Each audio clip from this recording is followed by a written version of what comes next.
this video, what I'm going to attempt to do is give you time to take screenshots of some of the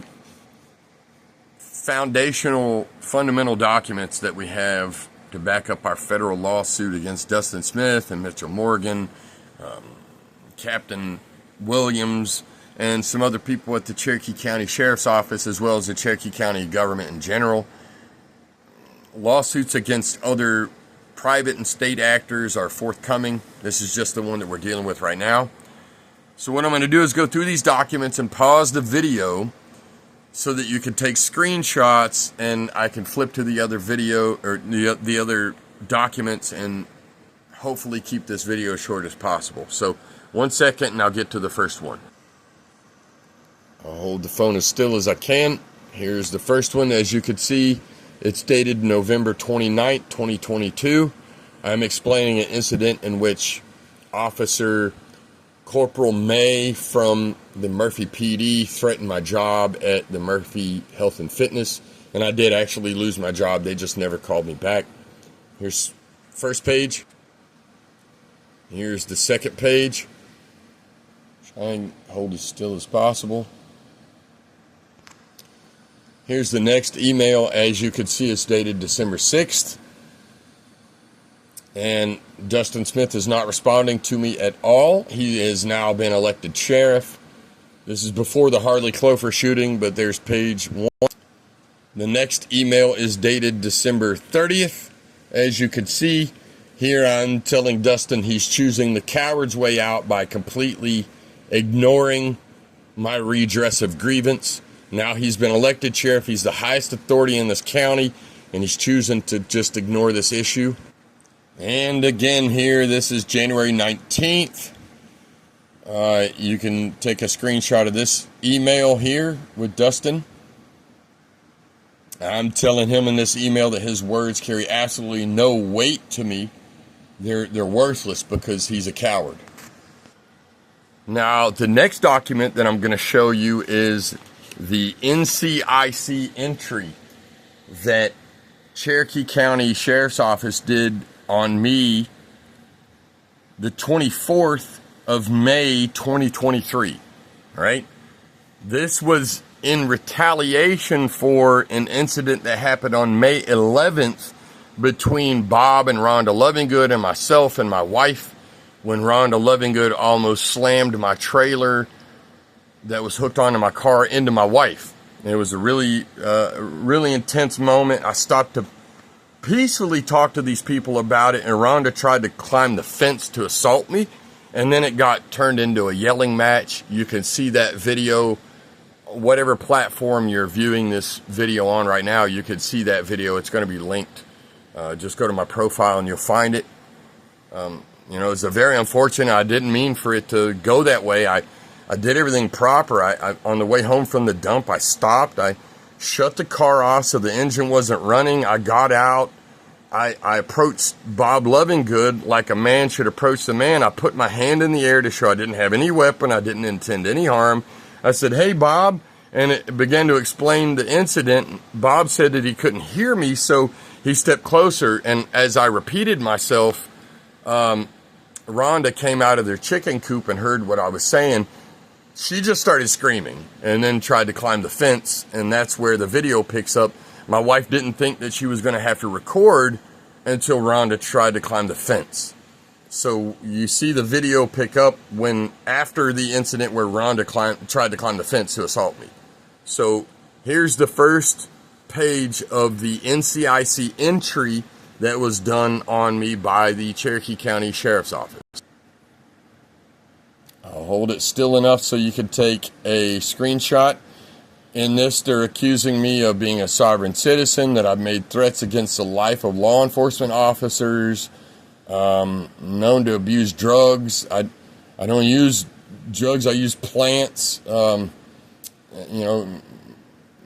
was just rescheduled to a Schedule 3 instead of a Schedule 1 because there is absolutely medical benefit to this plant. So, I'm being singled out and retaliated against for not only calling the sheriff a coward. You could see where it started. I called the sheriff a coward like a real man should do to another man who's being a coward. And then I had an incident with Bob Lovingood, in which Bob Lovingood in the video claims that he used to be a police officer. He knows all of them around here. I could call him if I want. I could sue him. He's got plenty of money. It doesn't matter.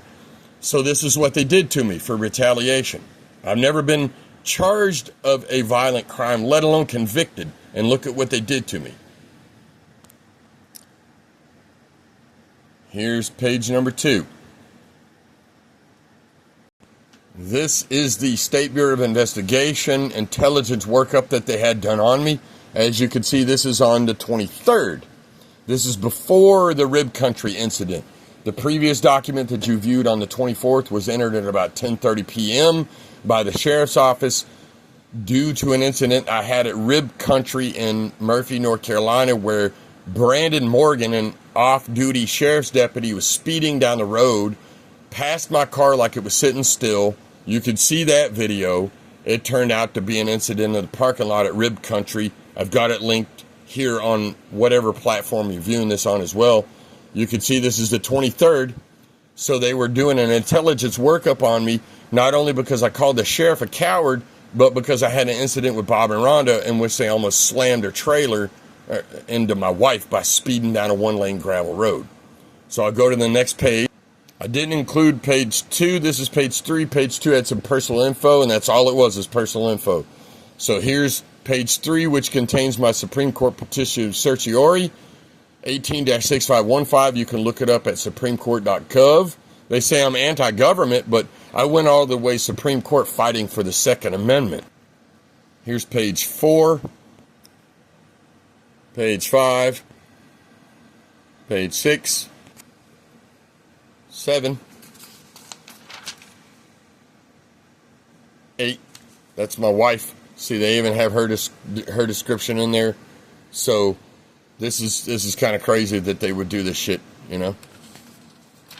Here's my sister, which she's a piece of shit. Jennifer Vanover, if you see this video, you're a piece of shit for stealing my fucking house and all my fucking property. And you're getting sued, so you can just answer to the court since you won't answer any emails. I've tried to not sue you, but it is what it is.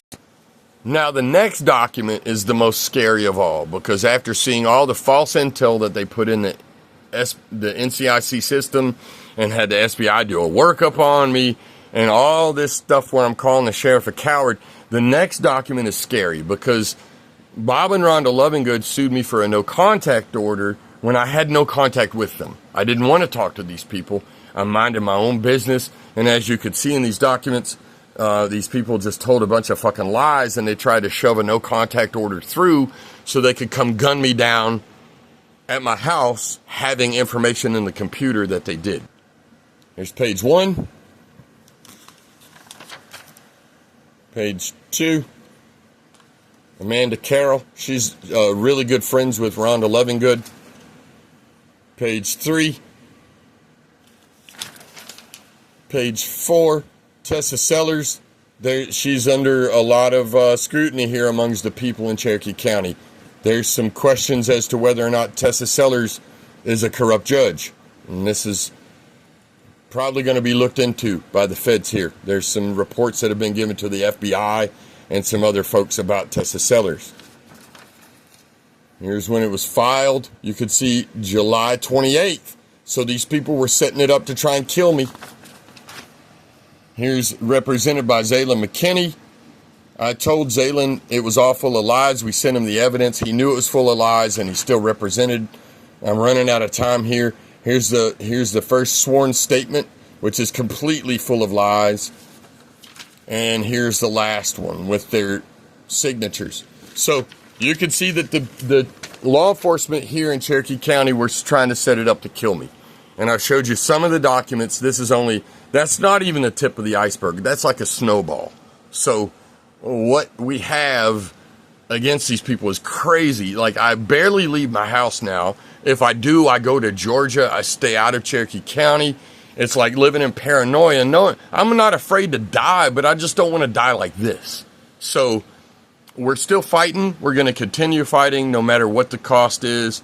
And Meredith and I both believe if we die, we die.